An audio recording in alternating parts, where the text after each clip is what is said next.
So the party will also be looking to engage with first-time Tory voters, particularly from behind the red wall.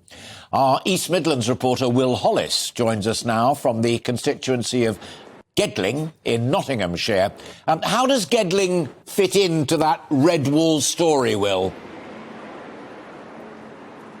Well, good afternoon, Alistair. Just cast your mind back. It's 2019 and like me, you probably had a sleepless night watching those election results, watching that 80-seat majority come in for Boris Johnson. And you probably heard those words that are a bit of an echo now when you're talking about the red wall story, that Boris Johnson appreciated that people, voters in seats like this one, Gedling in Ashfield in Nottinghamshire, Lee in Manchester, he appreciated that they had lent him and lent the Tories their votes, because here in Gedling, as well as so many other places, they are traditionally Labour seats, particularly for two reasons in the red wall story. One is, of course, the industrial past. Here in Gedling, there was a mining community that thrived for 100 years. And then the second word in relation to why people voted for the Tories, it might be seen more towards voting for Brexit than going towards the Tories as such. So at a time when 3 years later we're looking at the Tory party conference, Liz Truss's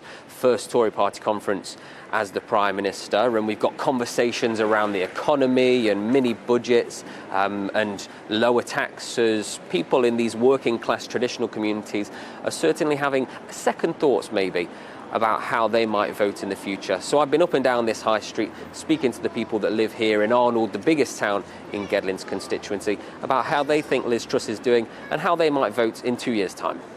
I think Liz Truss and Kwasi Kwarteng are totally out of touch with the ordinary working people. I think they don't know what they're doing.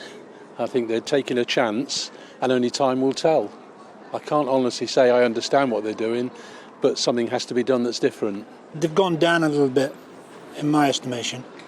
I like Boris Johnson.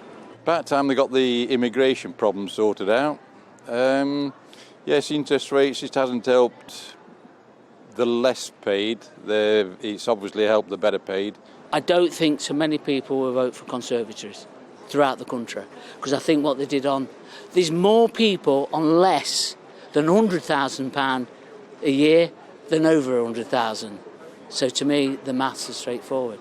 It's just possible that the government's economic measures will work, but not many people seem to think they will. Well, this is one of those swing states.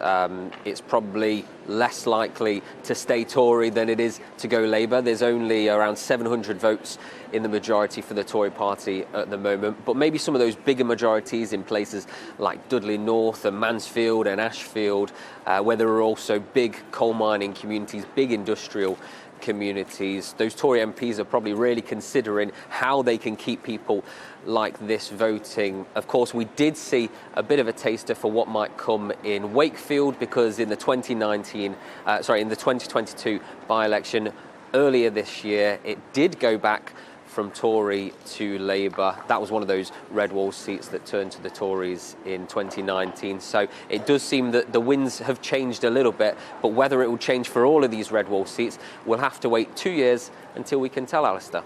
Absolutely. Will, brilliant analysis, and thank to you and thanks to your guests as well.